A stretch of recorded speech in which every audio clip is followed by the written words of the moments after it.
Merci beaucoup, bien-aimés. Nous sommes là encore ce matin pour partager et parler de la parole de Dieu. Nous bénissons le Seigneur pour sa présence au milieu de nous. Oui, comme vous le savez, depuis un temps, nous sommes dans l'étude du livre d'Apocalypse.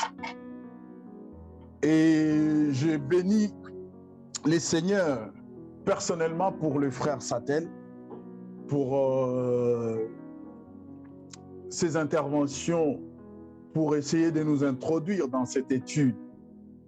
Que le Seigneur te bénisse abondamment, mon frère. Merci beaucoup pour le travail que tu as fait et pour le message que le Seigneur nous a transmis son Église au travers de toi. Voilà pourquoi nous t'encourageons de continuer comme ça et surtout de marcher dans la crainte et dans la simplicité. Nous bénissons le Seigneur encore ce matin, bien-aimés. Nous sommes venus pour nous entretenir de la parole du Seigneur. Et ce matin, laissez-moi nous conduire encore dans cette vallée, dans cet océan de la parole de Dieu. Et nous voulons prendre nos Bibles. Je pense que la lecture a été faite longuement avec le frère Satel. Il a pris, je crois, 3 dimanches juste pour nous introduire du 1er au 3e chapitre. Et il nous a parlé. Il y a quelque chose qui a retenu mon attention. C'est les reproches, les remarques que le Seigneur fait à son Église. Et le frère a intitulé sa réflexion sur accepter les remarques. Chose qui est très difficile à notre époque aujourd'hui, même à l'Église, même dans le monde. Il est très difficile d'accepter les remarques. Même quand on est à tort, même quand on est condamné. Bon, que le Seigneur nous aide, surtout nous, l'Église du Christ. Nous avons besoin de l'humilité, nous avons besoin de reconnaître que nous sommes des hommes, nous sommes des humains, nous sommes faillibles, nous avons plein de défauts, nous avons plein de limites. Moi, j'aime un verset et quand deux fois je dors, c'est ces versets-là que j'embrasse et je dis, surtout lorsque je suis en train de parler de la part du Seigneur, je dis, Seigneur, je m'accroche à ces versets qui disent, nous connaissons tous en partie. Je bénis le Seigneur pour cela. C'est parce que si l'homme connaissait tout, je ne sais pas comment serait le monde. Et je disais tout à l'heure, lorsque j'étais en train de prendre mes toilettes, je disais, de faire ma toilette, pardon, je disais, Dieu connaît tout. Mais l'homme connaît que ce qui est à sa possession, ce qui est à sa disponibilité, ce qu'il peut connaître. L'homme ne connaît pas ce qui est dans l'invisible, mais Dieu connaît et voit ce qui est dans l'invisible. Dieu connaît ce qui viendra. Dieu connaît l'avenir. Mais l'homme ne connaît pas l'avenir. Pour l'avenir, nous naviguons à vie, nous faisons des projets dans l'espoir que cela aboutirait. Mais la finalité des choses, c'est Dieu qui connaît. Et ce matin, bien-aimés, toujours dans le livre d'Apocalypse, cette lecture, elle est longue.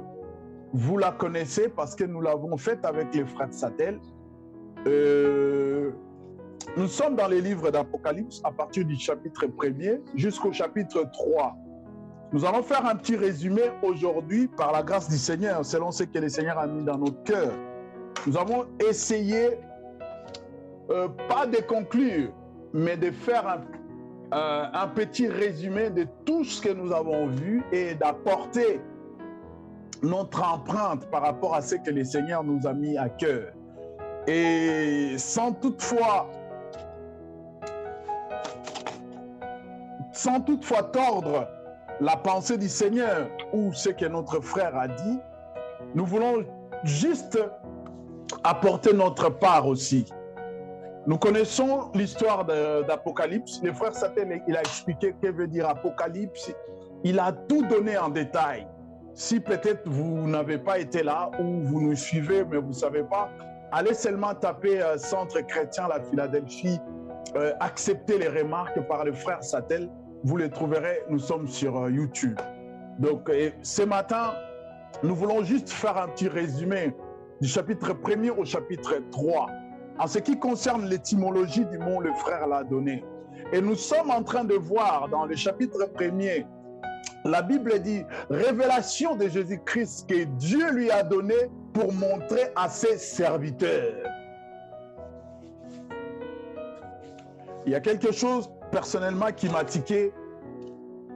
Lorsque j'ai lu ces versets, j'étais en train de méditer.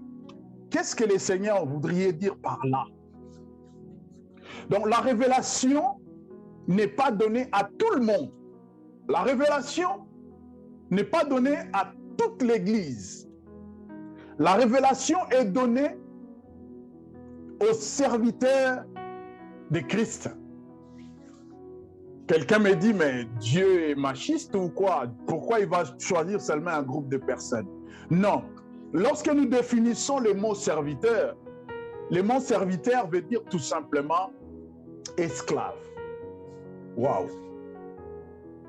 Et lorsque nous essayons de définir le mot esclave, nous voyons que l'esclave est une personne qui dépend absolument de son maître.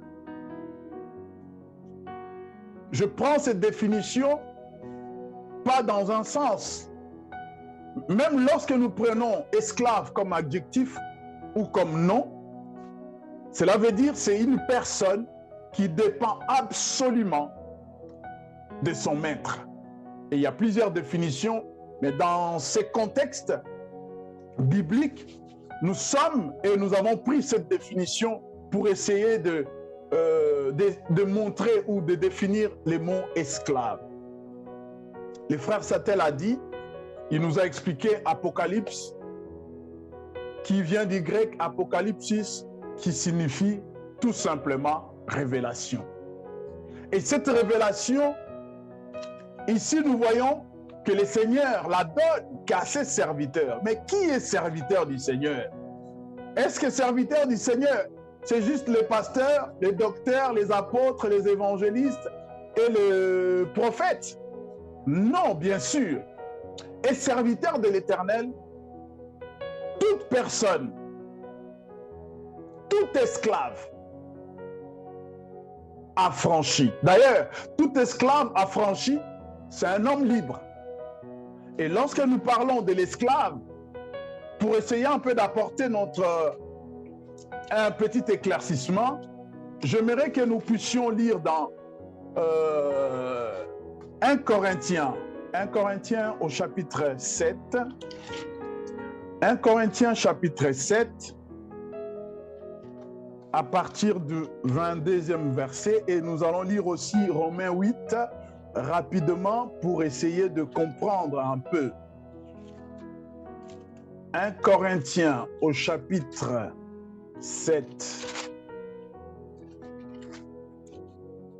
1 Corinthiens 7, 22. Je lis rapidement. Car l'esclave qui a été appelé dans le Seigneur est un affranchi du Seigneur.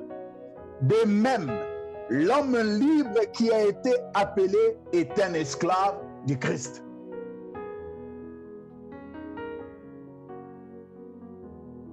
Pourquoi la Bible utilise-t-elle des mots un peu qui fait un peu de humiliant ou rabaissant?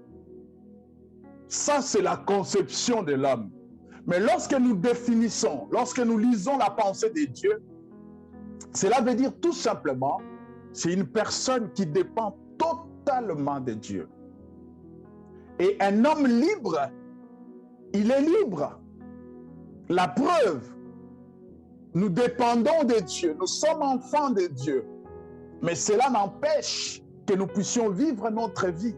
Cela n'empêche que nous puissions aller à l'école, que nous puissions aller au travail, que nous puissions chercher de l'argent, que nous puissions chercher à devenir riches, avoir de l'argent, à faire des choses. Parce que nous sommes libres. Un esclave en Christ, c'est un homme affranchi. C'est un homme libre. C'est un homme libéré. Voilà pourquoi dans Jean chapitre 8, la Bible dira, vous connaîtrez la vérité et la vérité vous affranchira. La vérité qui est la personne du Christ et la vérité qui est la parole de Dieu révélée. Les Écritures révélées. La vérité qui est la pensée de la lettre. Et lorsque nous lisons dans Romains chapitre 8, verset 2, rapidement, la Bible dit ceci, Romains 8, verset 2, la Bible dit, en effet, la loi de l'esprit de vie en Christ Jésus m'a libéré de la loi et de la mort, car chose impossible à la loi, parce que la chair la rendait sans force. La loi de l'esprit de vie en Jésus m'a libéré de la loi de l'esclavage, du péché et de la mort. Donc c'est par affranchissement, c'est par les rachats. D'ailleurs, lorsque nous lisons dans Lévitique, je crois Lévitique ou Exode 25, la Bible dit le prix du rachat d'un esclave, si, lorsque, ça parlant des Israélites, lorsqu'ils avaient un esclave et l'esclave ne voulait pas partir, il voulait demeurer avec son maître, l'esclave restait à la maison, mais pas tout en étant esclave, un esclave affranchi. Et le maître devrait l'amener à la porte et le percer les bouts de nez pour mettre un anneau. Et lorsqu'un homme marchait comme ça dans la rue, tout le monde savait que cet homme était un esclave et maintenant il ne l'est plus. Il est affranchi, mais il habite avec son maître. Laissez-moi de continuer. Nous sommes dans Apocalypse.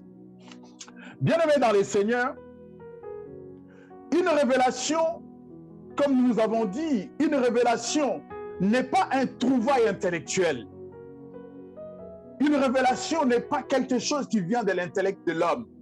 Une révélation n'est pas à la hauteur de la capacité humaine.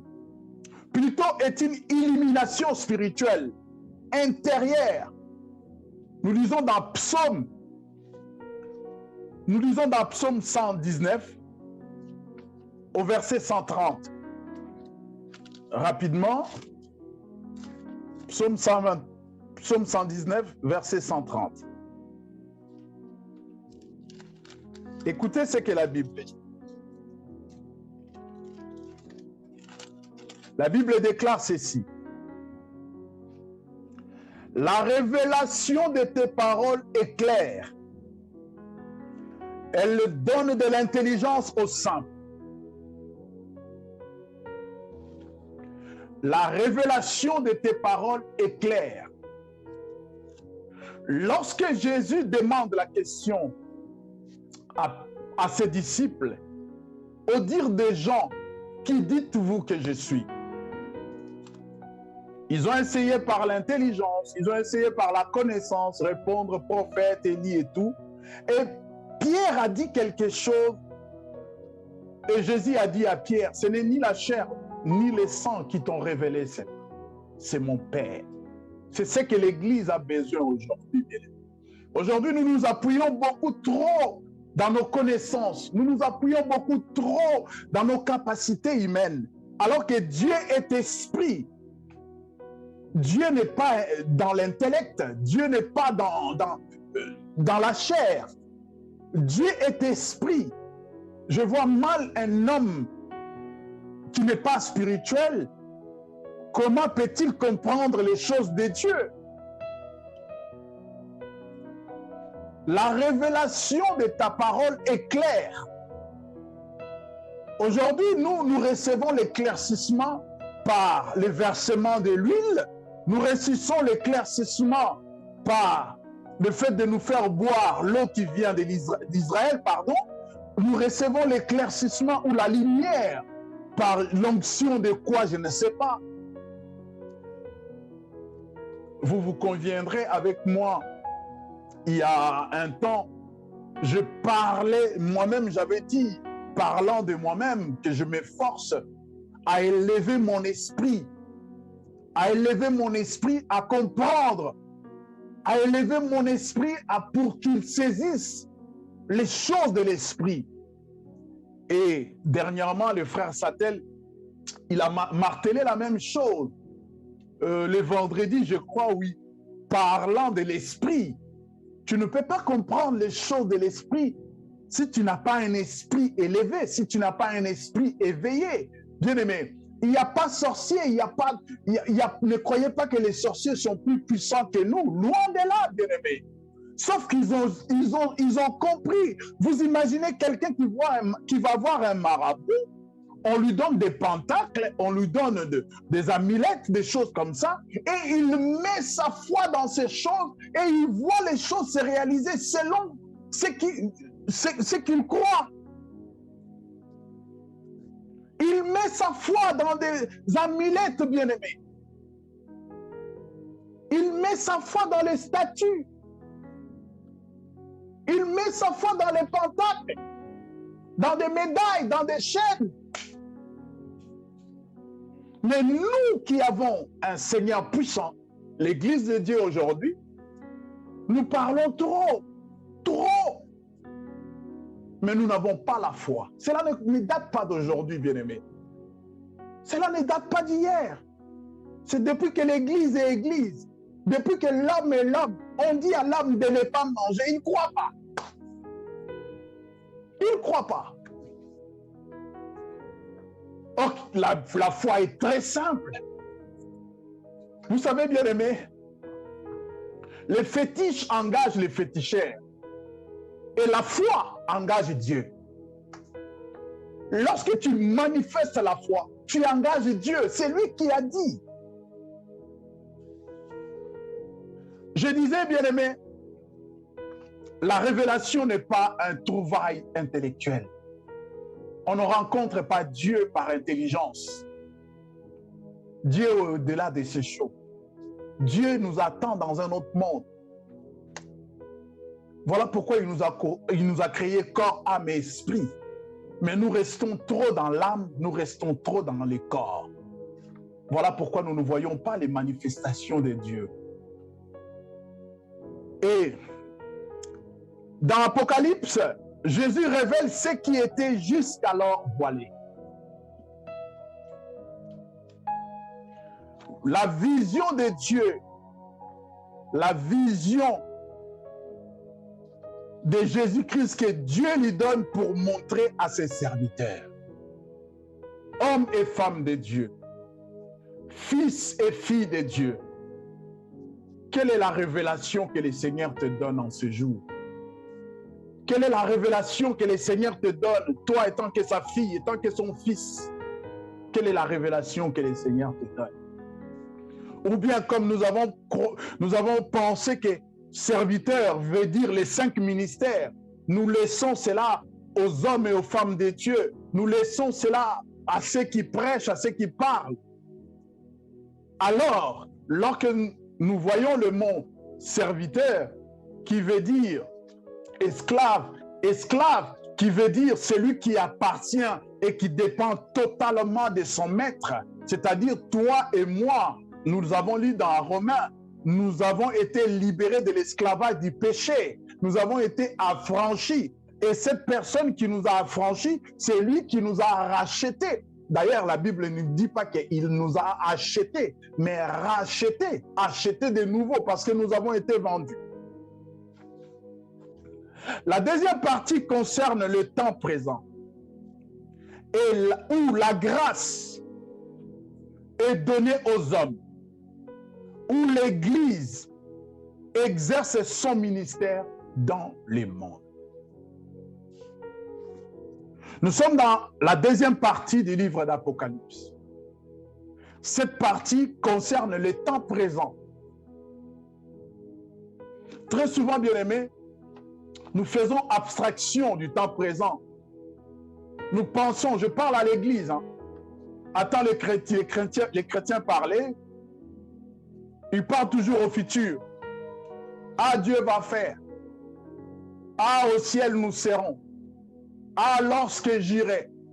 Ah, lorsque le Seigneur reviendra. Mais que dis-tu du temps présent? Qu'est-ce que tu fais du temps présent? Que penses-tu du temps présent? C'est le temps où l'Église exerce son ministère dans le monde. Toi, étant qu'Église, qu'est-ce que tu fais dans le monde? Et je disais, aujourd'hui, nous avons tendance à croire seulement à la dispensation futuriste. Et nous négligeons ce temps, alors que ce temps nous concerne directement. Or, le message aux sept églises est un miroir qui reflète notre propre vie spirituelle. Très souvent, nous avons lu ces messages comme si c'est un message qui concernait seulement l'église de Laodicée, l'église de la Philadelphie, l'église de Smyrne, l'église de Pergame, l'église d'Éphèse. Non, bien-aimés, le message qui avait été adressé à l'église d'Éphèse est d'actualité aujourd'hui pour toi. Ce message est un miroir qui doit refléter notre vie actuelle, notre vie spirituelle actuelle, dans les différentes sphères de son évolution. Ces messages nous concernent. Combien n'ont-ils pas déjà abandonné leur premier amour? Combien n'ont pas entré dans les mélanges? Combien ne sont pas mélangés dans des églises traditionnelles, dans des enseignements traditionnels? Combien ne sont pas imbus d'orgueil? Les sept églises avaient été choisies pour recevoir ce message seulement. Elles ont été choisies pour servir d'exemple. Ces églises n'ont pas été choisies pour leur positionnement. Aucune église n'avait été choisie, bien-aimée. Et certains ont cru qu'à l'époque, il n'y avait que 7 églises en Asie. Non. Il y en avait au moins une centaine. Au moins une centaine. Il y avait plusieurs églises. Mais Dieu s'est choisi ces 7 églises comme la topographie, comme l'exemple, comme le modèle qui pourra nous enseigner aussi aujourd'hui. Ils n'ont jamais été choisis par leur positionnement. Jamais aussi par leur croissance. Jamais par leur grandeur. Mais parce que chacune de ces églises illustrait une étape de l'histoire du christianisme et de la vie chrétienne. Ces églises ne sont que les exemples, ne sont que les modèles de ce que nous pouvons vivre aujourd'hui, de ce que nous voyons aujourd'hui. Et le christianisme, nous le savons, nous avons dit lorsque nous avons parlé du livre de Daniel, nous avons vu la persécution lorsqu'on a arrêté les cultes de Dieu pour établir les cultes des sacrifices. Nous avons vu lorsque les apôtres, l'Église a été persécutée. Et le christianisme aussi, pareil. Le christianisme a connu au cours de ces temps, au cours du temps, il a connu beaucoup de choses. Il a été persécuté, il a été maltraité. Et il a connu au cours de sa longue évolution des périodes bien définies que le Saint-Esprit a entrevues prophétiquement dans Apocalypse chapitre 2, à partir du chapitre 2 et chapitre 3. Et ces choses qui sont dites dans ces livres, c'est prophétique. Et lorsqu'on parle de prophétique, les gens, ils sont éparpillés, ils ont peur. Non, c'est spirituel, c'est prophétique, c'est spirituel, que le Saint-Esprit a transmis cette pensée et il a mis ça sur les feuilles de ce livre qui est la Bible. Et après, pour que nous, l'Église, nous puissions les lire aujourd'hui et comprendre la pensée de Dieu, comprendre qu'est-ce que Dieu attend de nous. Les chapitres 2 et 3 dépeignent donc par avance l'histoire de l'Église. Et comme nous allons le voir, les choses, les chapitres nous permettent aussi d'analyser l'état présent de la chrétienté dans son ensemble. Le frère Sattel nous a parlé, j'ai aimé, il nous a orientés surtout sur le plan personnel. Que chacun de nous se regarde. Il nous a amenés à faire un examen de conscience, une introspection, voir qu'est-ce que ça marche, qu'est-ce que ça ne marche pas. Ainsi, l'histoire de l'Église, le peuple de Dieu sous la grâce, présente des analogies frappantes avec celle d'Israël. Le peuple de Dieu sous la loi. Les livres d'Apocalypse, ou les chapitres 2 et 3, fait une analogie frappante, une parallèle frappante pour les temps d'Israël et le temps de l'Église d'aujourd'hui. Les choses que nous avons reprochées à Israël, étant que peuple de Dieu choisi, et ici Dieu parle à son Église. C'est-à-dire Dieu a tamisé parmi les 100 et quelques églises et il a choisi que les 5. Et dans les 5, tout enfant de Dieu doit se retrouver. Si tu ne te retrouves pas dans les 5 églises, c'est que tu n'es pas enfant de Dieu.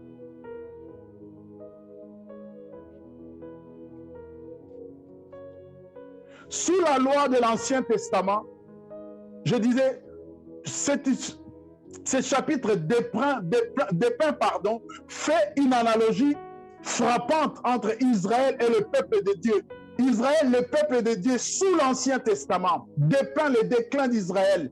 Le Nouveau Testament prévoit celui de l'Église. L'Ancien Testament dépeint le déclin d'Israël. Et le Nouveau Testament prévient le déclin de l'Église.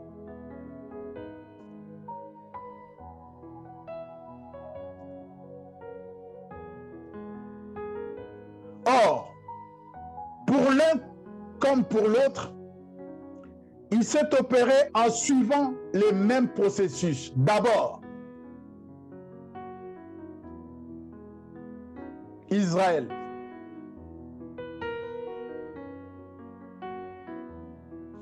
Abandon du premier amour. L'église d'Éphèse. La souffrance.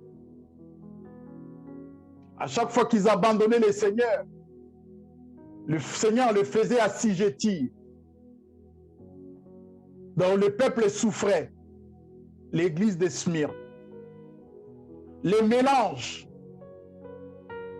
la tradition et la loi de Dieu, l'église de Pergame, Thyatire, l'enseignement de la tradition. Oh, moi je pense que chez nous, il faut... Non, l'église de Pergame, l'église de Thyatire, le sommeil spirituel. Lorsque le peuple abandonne Dieu, il n'a plus de rempart. Ils vont chercher un veau d'or. Ils vont dire à Moïse, ah, lorsque nous avons été en Égypte, les sommets spirituels, l'église de Sardes, la fidélité à la parole. Josué dit, choisissez aujourd'hui qui voulez-vous servir. Moi et ma maison, nous servirons l'Éternel. La fidélité à la parole. L'église de la Philadelphie. Je bénis le Seigneur parce que je pense que nous ferons mieux de chercher à nous conformer à la nature de cette église. C'est-à-dire ne chercher que la parole, rien d'autre que la parole. À se conformer à la parole, non à la tradition, non aux injonctions des hommes, mais seulement à la parole. C'est ça l'état de l'esprit de l'église de Philadelphie. C'est ça l'état de l'église de la Philadelphie. Ne cherchez que la parole, la fidélité aux Écritures. L'apostasie. Beaucoup abandonneront la foi pour s'attacher aux esprits séducteurs. L'église de Laodicée. Bien-aimés, une question nous est posée. Est-ce que n'avons-nous pas abandonné notre premier amour? Et lorsque nous l'avons abandonné, dans quel état sommes-nous? Est-ce que c'est l'état dans lequel nous nous retrouvons, ça nous réjouit? Sommes-nous pas dans la souffrance, comme l'église de Smyrne? Nous n'avons pas mélangé Dieu et autre chose. Nous n'avons pas mélangé les évangiles, la bonne nouvelle de paix, ce que nous avons reçu gratuitement. Nous ne l'avons pas mélangé avec des huiles qui viennent d'Israël. Nous ne l'avons pas mélangé avec des pochettes de mouchoirs, je ne sais qui vient d'où. Nous ne l'avons pas mélangé avec les offrandes des prophètes qui est devenu obligatoire. L'église de Pergame, les enseignements traditionnels. Je pense que chez nous, il n'est pas mauvais que lorsque l'enfant grandit, qu'on puisse lui mettre quelque chose au corps quand il sera grand et quand il sera à un certain âge, qu'il soit fort.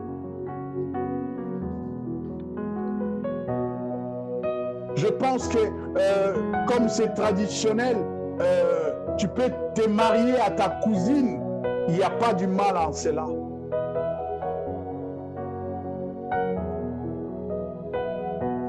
Vous tuez la tradition. Vous savez la tradition. Oui, bien-aimé, je suis conscient et je suis sérieux. Il y a certaines choses que nos grands-parents, nos ancêtres ont pratiquées. Ces choses, on ne doit pas les mettre de côté. C'est pour notre bien. Je parlais avec quelqu'un hier qui me dit, l'Église, vous les pasteurs, vous avez tué la tradition africaine, disons, pour ne prêcher que l'Évangile. Il y a certaines choses, bien aimées, on ne peut pas nier. Ces choses sont bonnes. Ces choses sont franchement, même les puissances, même les pays développés ont pris juste ces choses, ils ont essayé de l'industrialiser, de les perfectionner et ça a changé d'utilisation, ça a changé des concepts, ça a changé des noms. Aujourd'hui, en Afrique, on traite les gens traditionnellement. Des fois, je réfléchis à ça, je dis, mais comment ces gens-là, ils faisaient jamais, ils n'ont jamais été à l'école, n'ont jamais fait de la chimie ni de la biologie, mais ils arrivaient à mélanger tel arbre, telle racine pour donner ça, telle racine peut traiter telle maladie. Je ne sais pas, bien-aimé. Si ce n'est pas Dieu, je me dis, c'est qui? Ça, c'est des choses, bien-aimées, à ne pas négliger. Ça, c'est des choses à ne pas abolir.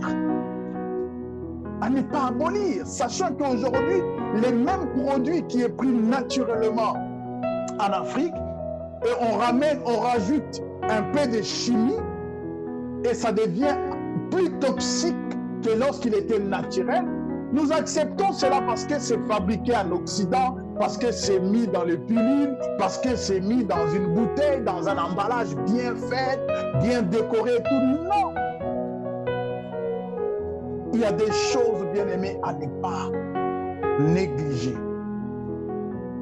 Cela est même notre identité. L'enseignement de la tradition. Nous avons prêché la tradition au détriment de l'évangile. Ici, j'essaie de concilier l'évangile et la tradition. Je prêche je mentionne la tradition à la lumière de la parole de Dieu. Je ne viens pas vous balancer, non. Vous voyez, dans notre tradition, lorsque un jeune homme arrive à l'âge d'adolescence, il faudrait l'amener dans un endroit, les passer par le feu. Non, ça, bien aimé.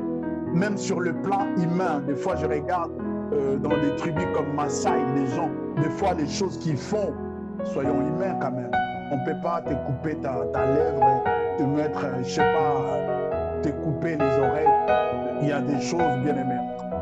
Des fois, une fois j'ai posé la question à ma mère parce qu'elle a des cicatrices ici, sur ses joues. Elle n'a pas pu m'expliquer pourquoi. Mais une fois, avec un professeur à moi, un professeur d'histoire, j'ai essayé de lui poser la question. Il m'a dit que c'était juste pour identifier qui était de telle ou telle tribu.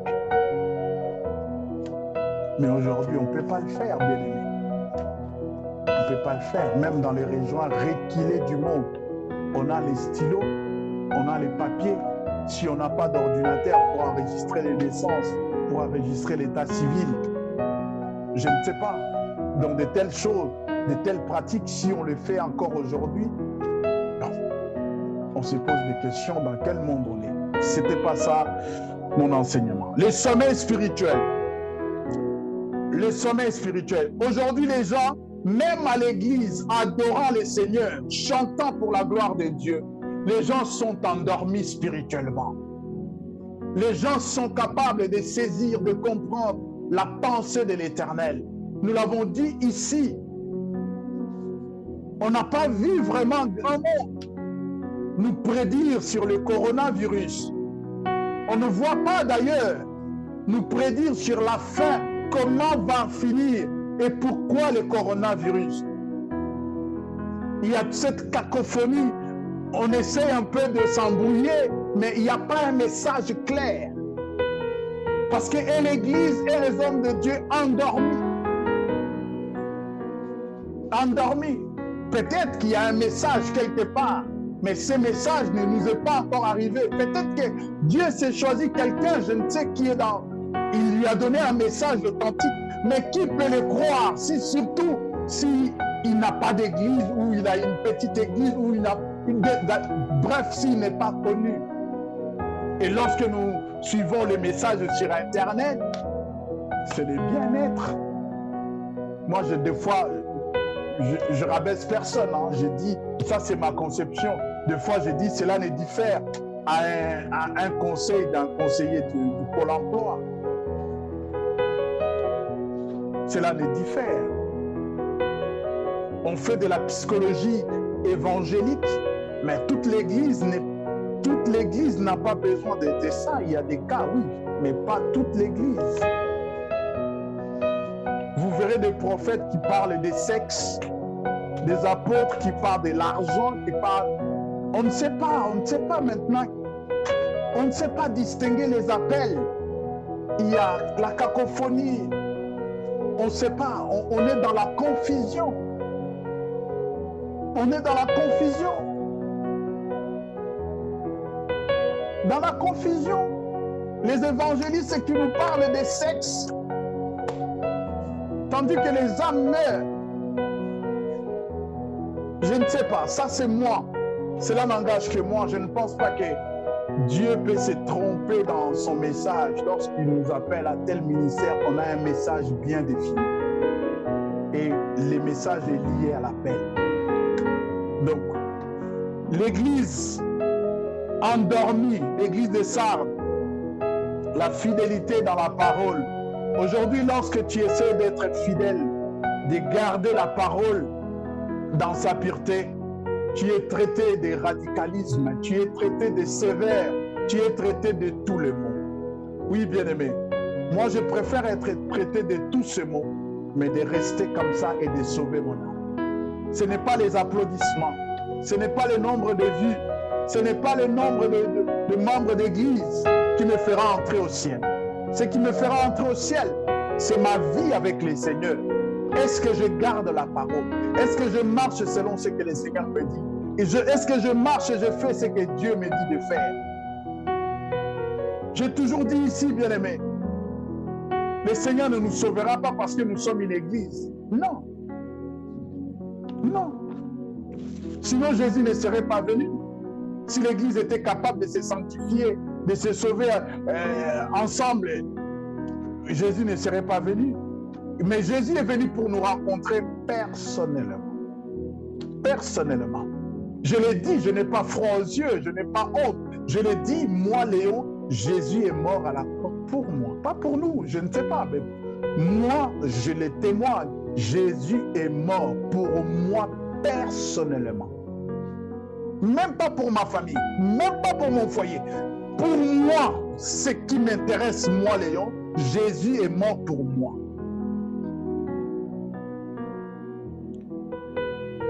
L'apostasie, l'église qui abandonne la foi, l'église qui rentre dans des choses, l'église qui rentre dans des discussions stériles, l'église qui rentre dans des discussions improductives, l'église qui parle, qui dit que le temps des miracles est passé.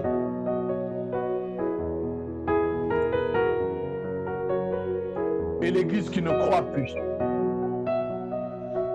Laissez-moi vous dire une chose.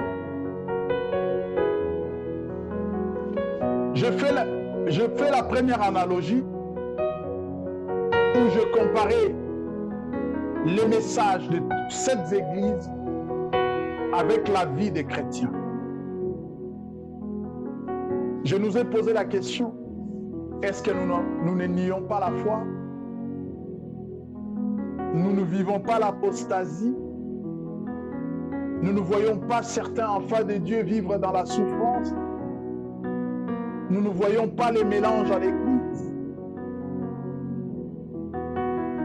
Et dans nos vies personnelles, au moment où je parle, regarde, quand tu es venu d'Angola, regarde, quand tu es venu du Congo, comment tu étais? Aujourd'hui, tu t'es tellement habitué de l'Europe. La vie de Dieu est devenue superficielle. Tu as d'autres préoccupations. Je l'ai dit, un esclave du Seigneur, c'est un homme libre. Mais seulement, la Bible dit, ne faites pas de cette liberté un libertinage. Tu es un enfant de Dieu, tu dois reconnaître ton identité. On parlait des disciples et de la chrétienté.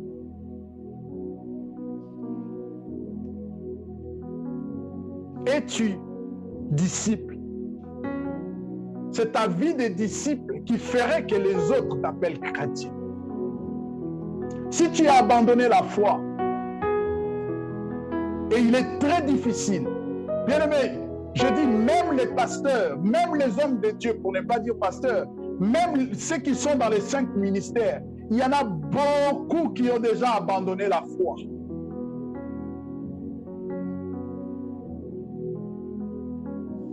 Ils vivent par expérience. Ils ne croient plus en Dieu. Ils vivent par des combines. Ah, je vais appeler mon ami là, il a une grande église, donc je vais parler sur ça, et à la fin, je vais mettre une panier, une corbeille, et si jamais j'ai 1000 €, je peux faire telle ou telle chose. Tu as abandonné la foi. La foi, c'est croire ce que Dieu peut faire, même dans les néants. Je l'ai dit, bien-aimé. Combien nous ne vivons pas dans la souffrance parce que nous avons abandonné Dieu. Parce que nous avons cru que non, nous pouvons le faire de nous-mêmes. Nous pouvons le faire de nous-mêmes. Aujourd'hui, dans certaines églises, nous avons mis nos frères qui ont des difficultés à parler français, nous les avons mis de côté. C'est la tradition des hommes. Essaye seulement d'aller dans certaines églises, tu as des difficultés de parler français. Tu vas voir comment on va te traiter, comment on va te marginaliser.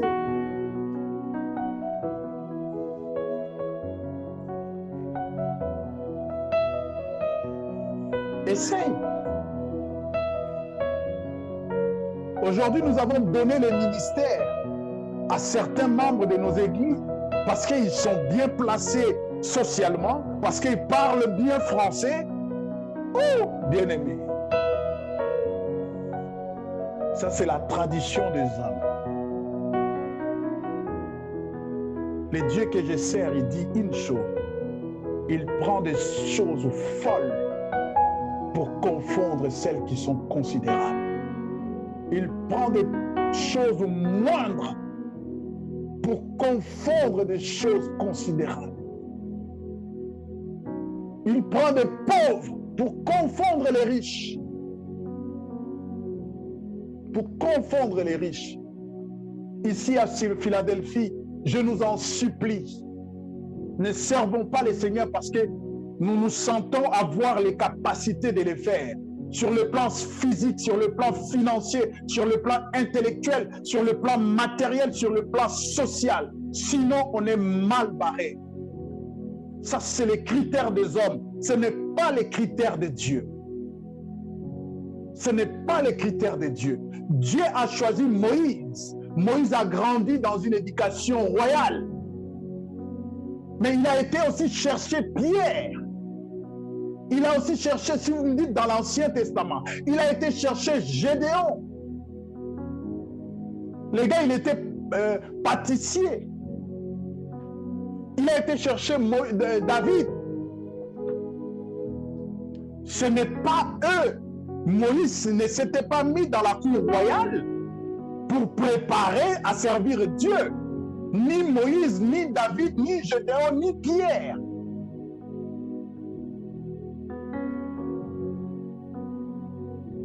Il a pris des collecteurs d'impôts comme il a pris des pêcheurs, il a pris des gens.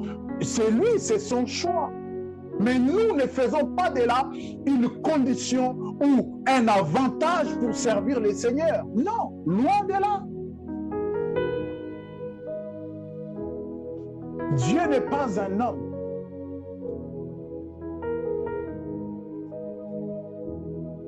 Les mélanges de traditions, les Nicolaïtes. Il y a la doctrine et l'esprit de Balaam. On parlera un jour si le Seigneur nous fait grâce. Et ça trame trop dans l'église de Dieu. Et les gens, ils se baignent à l'intérieur. Les gens, ils se sentent à l'aise. Et la deuxième analogie, c'est l'aspect. C'est cet aspect de la vie chrétienne préfiguré dans les 7 lettres aux 7 églises.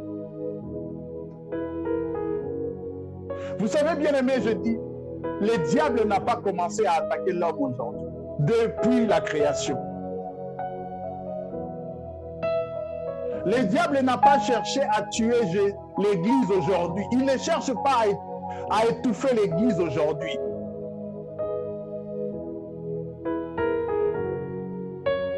Jésus n'était qu'un enfant. Il n'avait pas encore 48 heures. Et Hérode a cherché à les faire disparaître. Le diable n'a pas commencé à attaquer l'église aujourd'hui. Et il ne le fera pas aujourd'hui. Il a une expérience, je ne sais pas de combien d'années. Il sait comment attaquer l'église. Mais nous savons que, bien aimé, le diable s'attaque au christianisme dans son ensemble. Mais il guette aussi chaque chrétien en particulier.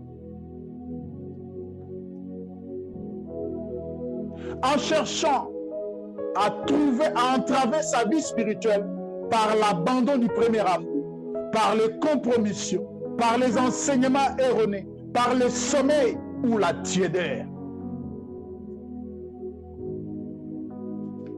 Bien aimé, certaines choses, nous devrions faire attention. Tu jeûnes, tu pries, tu combats spirituel, tu dîmes, tu donnes tes offrandes. Mais fais attention, le diable est aguerri. Il ne va pas te dévier de quelques milliers de centimètres, de kilomètres.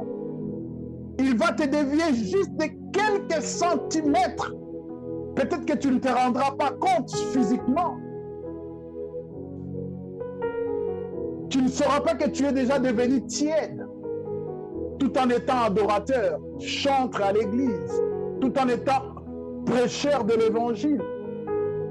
Tu es déjà devenu tiède. Il va t'amener dans des compromis. Il ne va pas t'éloigner, il ne va pas te...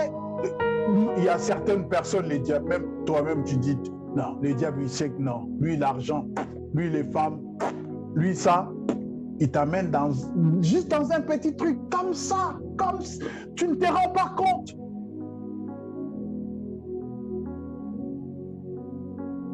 Cependant, le Seigneur veut avertir les siens et les protéger. Les lettres aux 7 églises d'Asie remplissent une double mission à l'égard de l'enfant de Dieu. Elles l'informent des dangers qui le menacent et elles stimulent sa croissance spirituelle. Aussi, lui révèlent-elles des secrets de victoire, un zèle renouvelé, la fidélité dans les épreuves, la séparation d'avec le mal, l'attachement à la parole divine, le témoignage auprès des perdus, les tableaux suivants. Je vais essayer de nous montrer un petit tableau. Que le Seigneur nous aide. Bien-aimés, je vais parler de 7 églises d'Asie. Je vais parler des conséquences de leur état et je vais essayer de les juxtaposer avec notre vie aujourd'hui, étant que l'Église est enfant de Dieu. Il y a 7 églises. Pour l'église d'Éphèse, la situation de l'église d'Éphèse, c'était quoi? L'abandon du premier amour. La situation du christianisme historique et ses différentes phases. Le formalisme. Bon, on va faire parce que bon, il n'y a plus rien, bon, on fait. L'aspect négatif de la vie spirituelle du croyant. Abandon du premier amour et relâche dans la vie spirituelle. L'aspect positif de la vie spirituelle du croyant. Exhortation à se souvenir du point du départ avec Dieu.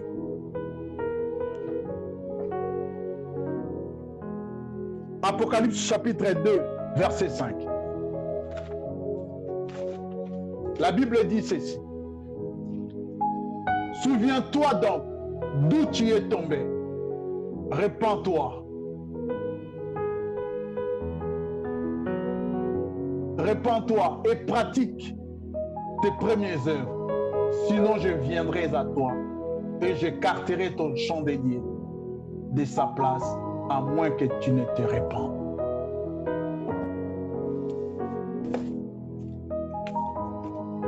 Dieu ne nous laisse pas sans proposer de solutions. L'église d'Éphèse, ils abandonnent le premier amour. Lorsque tu abandonnes le premier amour, tu deviens formaliste. Tu viens à l'église quand tu veux. On te dit de faire ça pour le Seigneur, tu le fais quand tu veux. Et le premier amour est le relâchement dans la vie spirituelle. Dieu te dit ce matin, répands-toi. Souviens-toi d'où tu es tombé. Répands-toi. Sinon, la petite lumière qui est en toi disparaîtra. L'église de Smyrne, cette église est caractérisée par la souffrance. Ils ont persécuté. Il a subi la persécution et le martyre. Mais qu'est-ce que Dieu dit à cette église? la croissance de l'amour pour Dieu dans la souffrance. Apocalypse chapitre 2, verset 10. Ne crains pas ce que tu vas souffrir. Voici que le diable va jeter quelques-uns d'entre vous en prison, afin que vous soyez éprouvés, et vous aurez une tribulation de 10 jours. Sois fidèle jusqu'à la mort, et je te donnerai la couronne de vie. Bien-aimé, toi qui souffres, l'Église de Jésus qui souffre, reste fidèle dans la souffrance.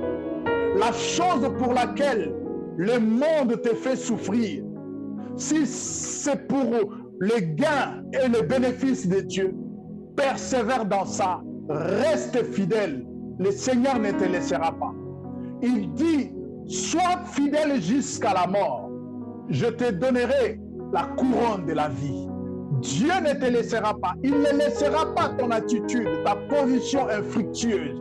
Tu seras récompensé. Souffre pour le Seigneur.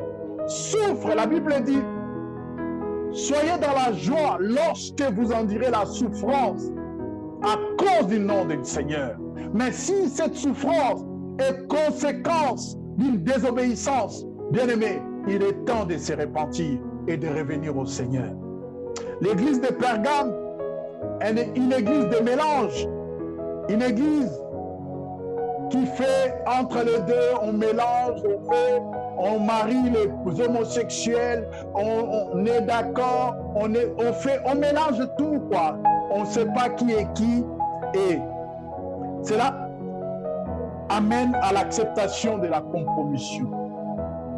Tu te compromets, tu acceptes, bon, malgré toi, tu dis, bon, je vais le faire, après je fais.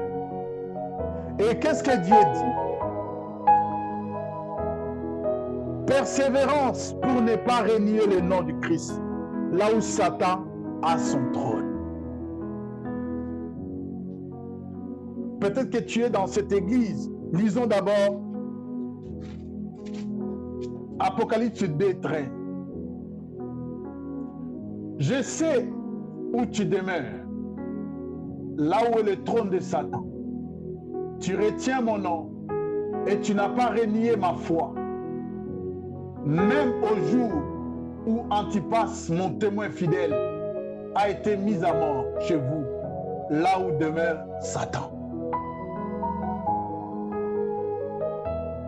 Il y a certains enfants de Dieu, tu es enfant de Dieu, certains authentiques.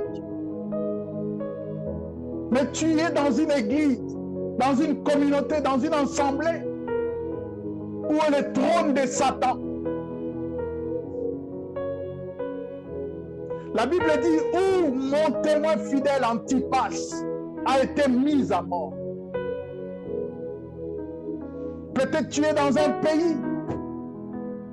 Je pense à nos frères qui sont dans des pays musulmans où on ne tolère pas de prier, d'avoir leur religion librement. Ils sont torturés, ils sont emprisonnés, ils sont maltraités à cause de leur foi. Le Seigneur dit, reste fidèle, reste fidèle. Oh, je prie pour l'église d'Algérie. Je prie pour les frères qui sont emprisonnés à cause de leur foi. Je prie, Seigneur, de leur donner la force de tenir et de rester ferme. L'église de Thyatire, qui donnait des enseignements erronés, les ordonnances humaines qui prennent la place de la parole de Dieu. C'est ce que je dis tout à l'heure. On nous introduit de l'huile qui vient d'Israël. On nous dit non, tu ne peux pas venir te marier à l'église si tu es enceinte ou si tu as déjà eu des enfants. C'est les ordonnances des hommes, ce n'est pas biblique. On ne tolère pas les relations sexuelles avant le mariage. Mais si cela arrive et que vous vous repentez, vous demandez pardon à Dieu, Dieu vous pardonne. Une nouvelle page de votre vie s'écrit et vous avez le droit de vivre comme un enfant de Dieu. Tout ça, c'est des ordonnances de ça. Exhortation à garder ses œuvres et non pas les nôtres. Verset Apocalypse 2, 19. Je connais tes œuvres, ton amour, ta foi, ton service, ta persévérance et tes dernières œuvres plus nombreuses que les premières. Mais ce que je contre toi, c'est que tu as laissé la femme Jézabel, qui se dit prophétesse. Tout ça là, bien aimé. Au vainqueur, à celui qui garde mes œuvres jusqu'à la fin, je donnerai autorité sur les nations. Prêchons la parole, bien aimé. Ne cherchons pas à convaincre les gens. Ça, c'est le ministère du Saint-Esprit. Si Dieu t'a dit d'abandonner telle chose, ne viens pas à faire la parole de Dieu. Dieu t'a dit à toi. À nous tous, Dieu ne nous a pas délivrés de la même chose. Mais la Bible appelle cela seulement des péchés ou désobéissance. Nous avons tous été désobéissants. Les choses que moi j'ai fait dans ma vie, peut-être que certains ne l'ont pas fait, mais on était tous perdus. Et lorsque Dieu m'a convaincu, je ne pense pas qu'il m'a convaincu avec les mêmes mots que tout le monde. Et il dit, tu as Jézabel qui nous amène l'église de Dieu, les enseignements erronés. On ne connaît ni la tête ni la queue. Mais il dit, persévère, garde la pureté de la parole, garde ta foi, et Dieu te donnera une récompense. Au vainqueur,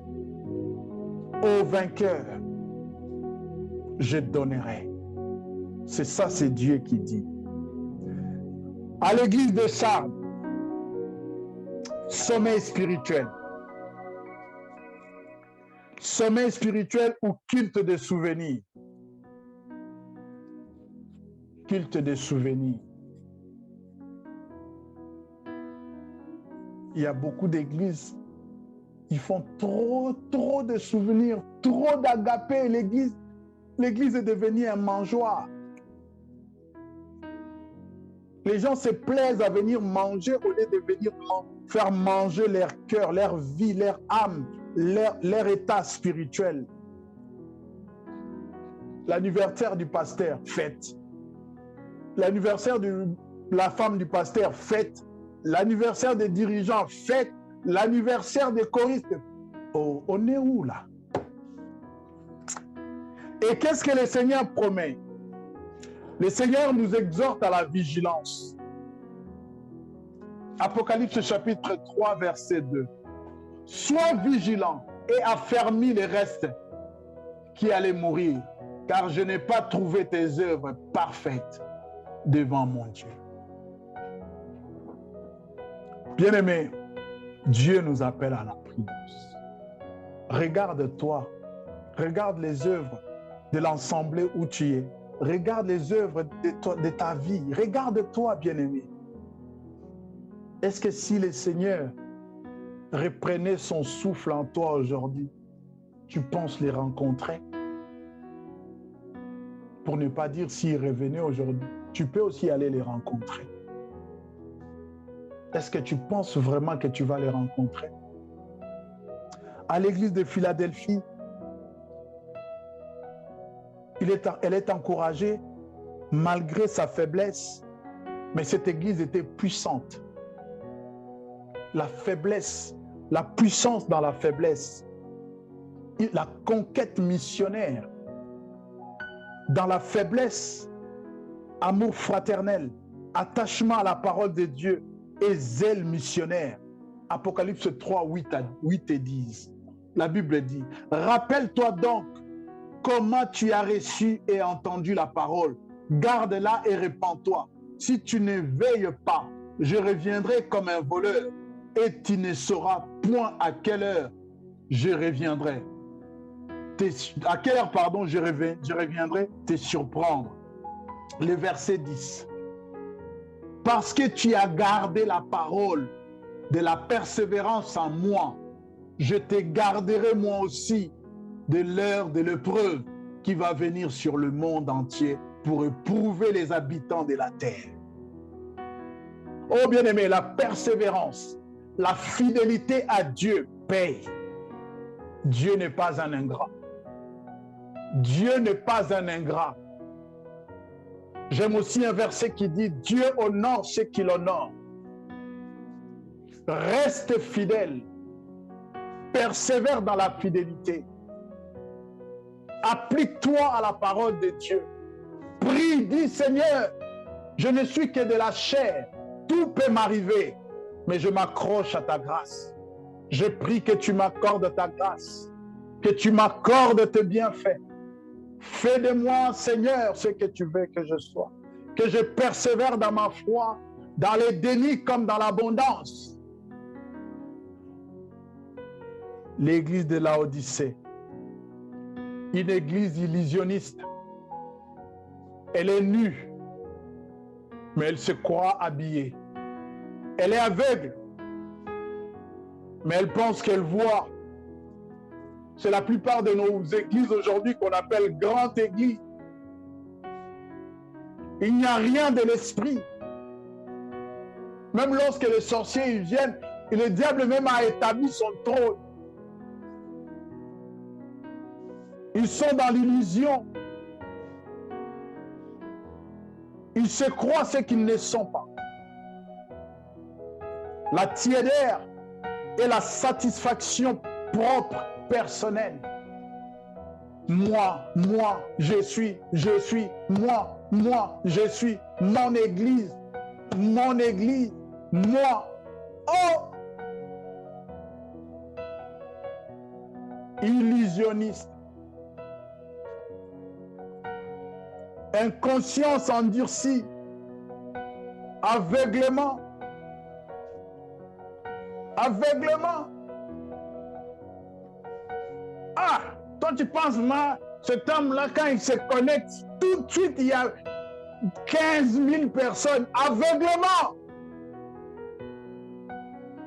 Un aveugle qui conduit les aveugles en direction fausse.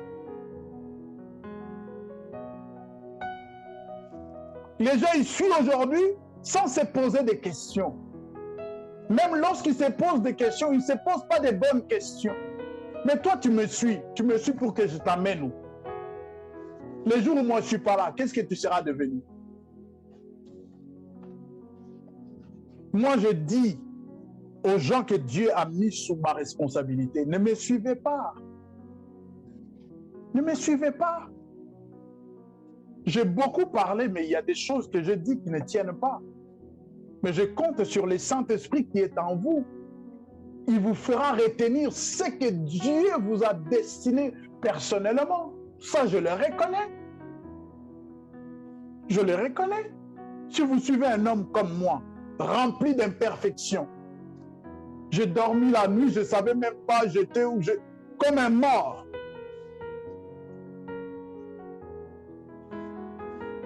Avant de me suivre,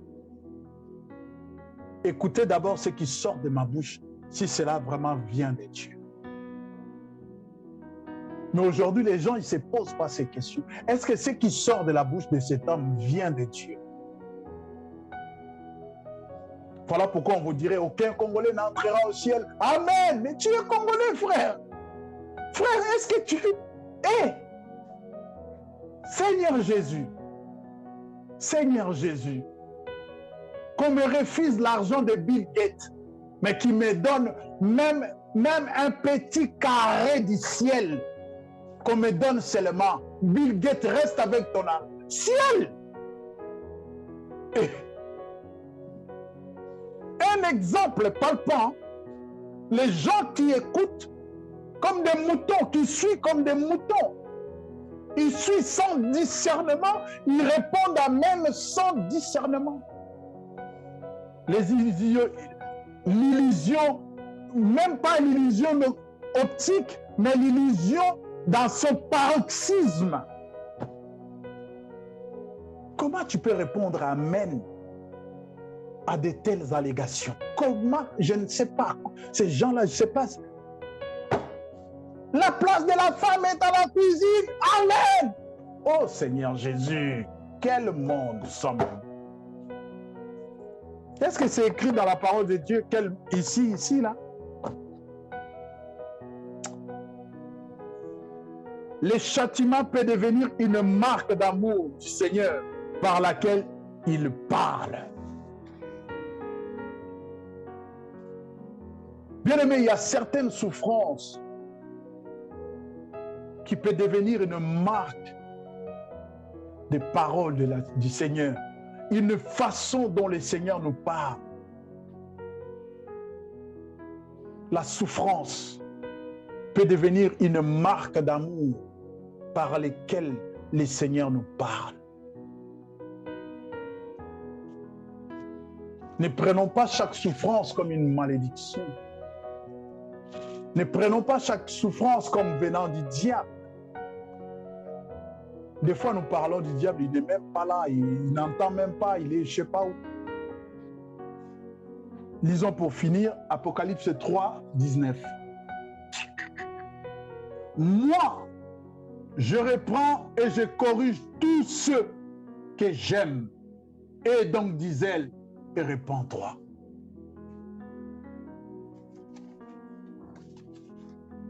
Qui aime bien châtie.